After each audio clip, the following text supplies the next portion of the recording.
Hello and welcome everyone. So जैसा कि सबको पता है कि यार एसपीओएम के अंदर अभी आ गया है कि यार एमसीक्यू है, ये करना है वो करना है, तो इसके लिए एक वीडियो बनाई मैंने छोटी सी कि भाई तुक्का कैसे लगाएं। यार मतलब पहली बात तो ये हंसने की कोई बात नहीं है, ठीक है। मतलब एक बहुत जेन्युइन चीज़ है, अगर तुम रिसर्च करोगे ना तो तुम्हें काफ़ी चीज़ें निकल के आएगी कि यार तुक्का लगाना भी एक आर्ट है, ठीक है। अगर तुम स्मार्ट तुक्का लगाते हो तो तुम्हारे मार्क्स इंक्रीज़ होने की और एसपीओ में तो एटलीस्ट पास होने की प्रोबेबिलिटी बढ़ जाएगी। तो उसके लिए ये वीडियो बनाई है मैंने कि यार हम तुक्का कैसे लगाएं, तुक्का भी नहीं स्मार्ट तुक्का कैसे लगाएं, ठीक है। तो इसको शुरू करने से पहले यार दो चीज़ तुम याद रखना। पहली बात तो यार नो नेगेटिव मार्किंग। भाई आईसीएम में नेगेटिव मार्किंग ही नहीं कर रही, नेगेटिव मार्किंग नहीं करी मतलब भाई कोई प्रॉब्लम नहीं है, तुम तुक्का लगाओ, तुम कुछ भी करो, तुम छोड़ के मत आओ, बस तुम करते रहो कुछ ना कुछ, ताकि क्या तुम्हें कुछ ना कुछ मार्क्स मिलेगा। दूसरी पॉइंट बताऊँ मैं, आईसीआई चंट नहीं है भाई, आईसीआई चंट नहीं है। ICI as it is question देगी, वो नहीं घुमाएगी ज़्यादा, वो ना एमसीक्यू शफल करेगी ना कुछ और। आईसीआई चंट नहीं है, ठीक है। तो मैंने इसमें दो पार्ट बनाए हैं यार, ठीक है। पहला पार्ट तो ये क्या प्योरली क्या मैं बताऊंगा यार तुक्का कैसे मारना है, ठीक है। पहला पार्ट तो ये यार तुक्का कैसे मारना है। दूसरा पार्ट है कि यार कुछ चीज़ें हैं जो हम याद कर लेंगे, अगर हम कुछ चीज़ें याद कर ले तो भी सही रहेगा ना। एकदम हल्की हल्की सी चीज़ है कि हल्का सा याद किया हो जाएगा काम, ठीक है। अब ज़्यादा आपका टाइम वेस्ट नहीं करते हुए मैं आता हूँ इसमें तुक्का कैसे मारना है, ठीक है।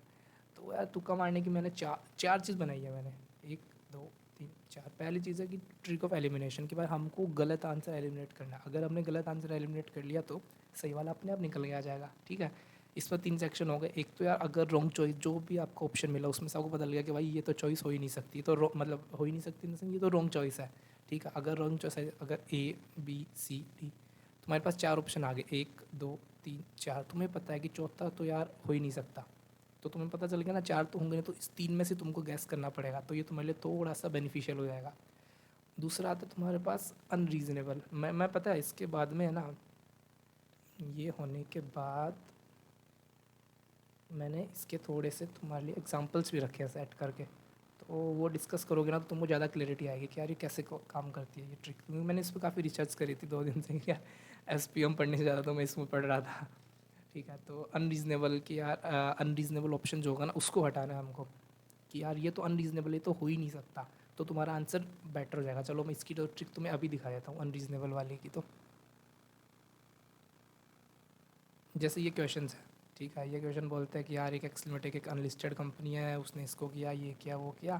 क्वेश्चन बोल रहा है कि यार लिस्टेड कब होंगे शेयर्स, किसी कंपनी ने दूसरी कंपनी को एक्वायर किया, वो शेयर्स कब लिस्टेड होंगे। मेरे को कुछ नहीं पता इसमें क्या होना चाहिए। मैंने इसके ऑप्शन रीड किया, पहला ऑप्शन मिलता है कि सेबी के अप्रूवल के बाद लिस्टेड होंगे, ठीक है। एक मेरे को इसका जैसा सा ऑप्शन मिला जिसमें बोला था कि यार एमसीए के अप्रूवल के बाद लिस्टेड होंगे। तो भाई अगर लिस्टिंग की बात चल रही है तो एमसीए तो कोई अथॉरिटी नहीं है लिस्टिंग करने वाली, तो ये तो हो ही नहीं सकता, ये तो अनरीजनेबल है। तो वही अनरीजनेबल वाली चॉइस हटा दो। उसके बाद बचा क्या, अगर दो एक जैसे मिल गई, एक और मैं ट्रिक बताऊंगा आपको कि है ना, अगर सिमिलर ऑप्शन मिल जाते हैं तो भाई जो उन दोनों में से कोई एक आंसर होगा वो हम आके देखेंगे। इसलिए इसमें एम सी तो इसका आंसर नहीं होगा, इसका आंसर से भी होगा। इसके लिए मैं आगे वाली ट्रिक बताऊंगा तो तुम्हें और क्लैरिटी आएगी। तो होप सो तुमको थोड़ा इंटरेस्टिंग लग रहा होगा पार्ट, क्योंकि ये कुछ भी फालतू चीज़ नहीं है, प्रॉपर एक रिसर्च के बेस पे है। काफ़ी आप गूगल करोगे आपको पता लगेगा, काफ़ी इस पे यूनिवर्सिटीज़ वगैरह में रिसर्च हुई है। तो रॉन्ग चॉइस मैंने आपको बता दिया कि यार रॉन्ग चॉइस कैसे काम करता है, कि ये तो हो नहीं सकता। अनरीजनेबल मतलब ये तो बिल्कुल भी नहीं हो सकता। एक होता है ओड वन आउट, कि यार चार ऑप्शन थे, एक दो तीन चार, इन चार में से ये चौथा तो भाई अलग ही, मतलब कि यार ये बात करता है कि सचिन तेंदुलकर, ये बोलते हैं विराट कोहली, ये कहता है शिखर धवन, और ये बोलता है शाहरुख खान। तो भाई ये तो हो ही नहीं सकता, इन तीन में से कोई एक होगा, तो वो ओड वन आउट वाला होता है। ऐसे ऐसे करके हम एक एक एलिमिनेट करते जाएंगे ना तो हमको आंसर मिल जाएगा, ठीक है। उसके बाद एक ट्रिक है 50-50 चांसेस वाली, कि यार मेरे को इसके चांसेस 50-50 लगते हैं। जो ना केबीसी देखा है आप लोगों ने, कौन बनेगा करोड़पति, उसके अंदर आता है कि यार आपको एक लाइफ लाइन लेना चाहोगे 50-50 वाली, तो वो लाइफ लाइन आई है 50-50 कि आपको चार में से दो मिल जाएंगे। तो एक तो अगर कोई भी, ध्यान से सुनना, अगर कोई भी एमसीक्यू में और या एंड वाली चॉइस हो, मतलब चार एमसीक्यू है, चार ऑप्शंस है, उसमें से एक ऑप्शन, दो ऑप्शन, तीन ऑप्शन, चार ऑप्शन, पहला और मान लो तीसरा, दोनों में एग्जैक्ट सेम वर्डिंग है। डिफरेंस इतना सा है कि यहाँ पे और यूज़ हुआ था, यहाँ पे एंड यूज़ हुआ था। तो भाई 90% चांसेस है इन दोनों में से कोई एक आपका आंसर होगा, ठीक है। तो और एंड का ही होगा। उसके बाद आता है exact opposite choices. Exact opposite choices मतलब कि भाई चार ऑप्शन थे जिसमें से एक ऑप्शन बोलता था कि ना ये करने पे मोर देन 50 होने पे आंसर होगा, एक बोलता है ये करने पे लेस देन 50 होने पे आंसर होगा, तो भाई ये तो more than 50 less than 50 exact opposite हो गया। तो भाई 90% चांस है इन दोनों में से एक आंसर ठीक होगा।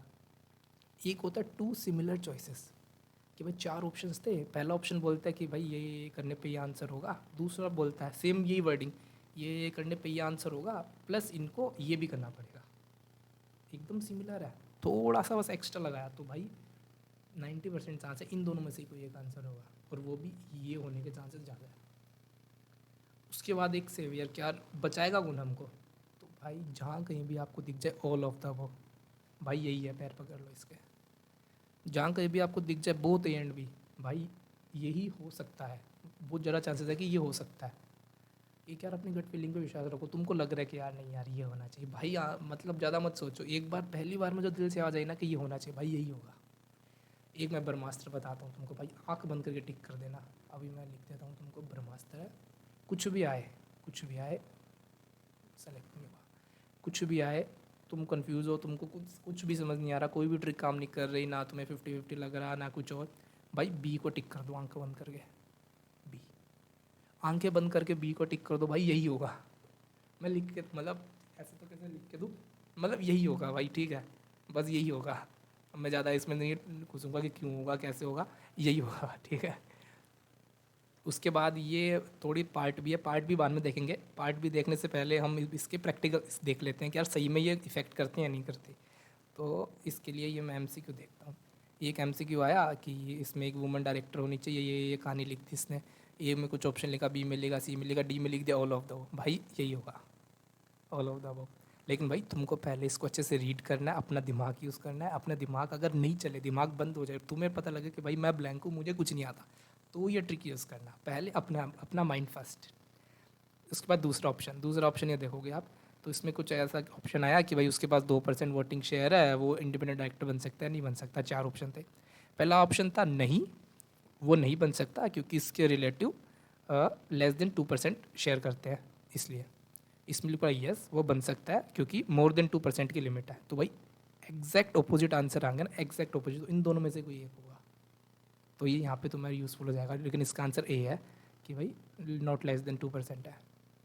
उसके बाद टू सिमिलर चॉइसेस का एक एग्जांपल है कि ये कंपनी है, वाइंडिंग अप कर रही है, ये कर रही है, वो कर रही है, तुमको ये बताओ कि from the given NCLT proceed to make an order और plastic from the date of order कितने दिनों में होना चाहिए, तो देखिए ये बोलता है 15 डेज़, ये बोलता है 30, ये बोलता है सी वाला 45 और ये बोलता है 30, तो भाई ये देखो सिमिलर चॉइस आ गई ना, ये भी 30 ये भी 30, तो बी और डी में से कोई एक होगा।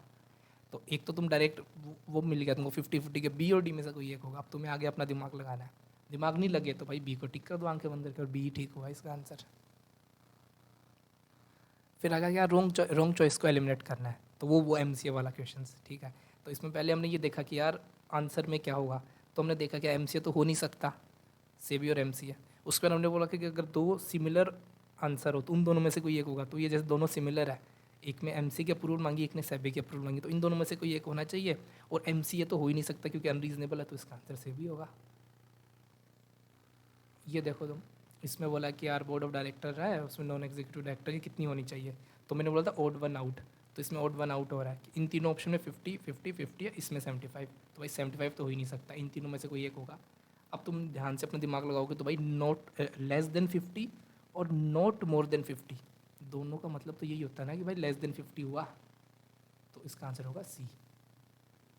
और नीचे चलो, इसमें आया कि यार करेक्ट कॉम्पोजिशन क्या होता है बोर्ड ऑफ डायरेक्टर का लिस्टेड एंटिटी में, तो इसमें आया कि combination of executive non executive, executive non executive, not less than 50%, not less than 50%, दोनों एकदम सेम सिमिलर चॉइस, बस इसमें एक extra with at least one woman director, तो आंसर बी और डी में से कोई एक होगा, दोनों सिमिलर है, इसमें एडिशनल इन्फॉर्मेशन दी हुई है इसलिए इसका आंसर डी होगा, तो ये यूज़ कर सकते हो। ये तो सब तुक्का वाली बात थी।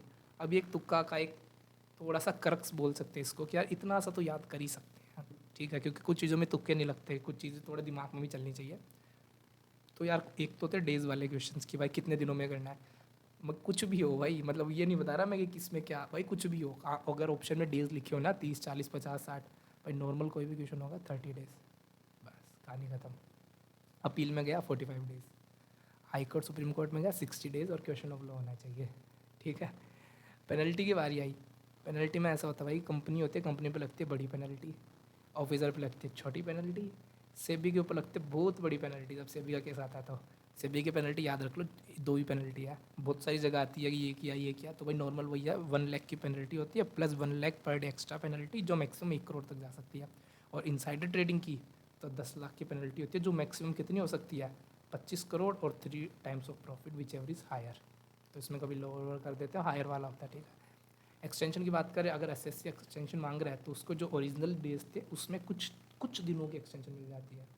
अगर गवर्नमेंट एक्सटेंशन मांग रही है या फिर हम अपील में जा रहे हैं तो भाई जितने डेज होते हैं उतने ही दिनों की एक्सटेंशन मिल जाती है। परसेंटेज वाले क्वेश्चन आए, अगर कोई भी कोरम आया, कोरम चाहे कंपनीज एक्ट का हो, चाहे सीबीए का हो, चाहे आईबीसी कहीं का भी हो, 33% या 1/3 कोरम का ये रहता है। ऑर्डिनरी रेजोल्यूशन 50 प्लस आईबीसी के अंदर अगर कोई डिसीजन पास करना है तो 66% वोटिंग होनी चाहिए।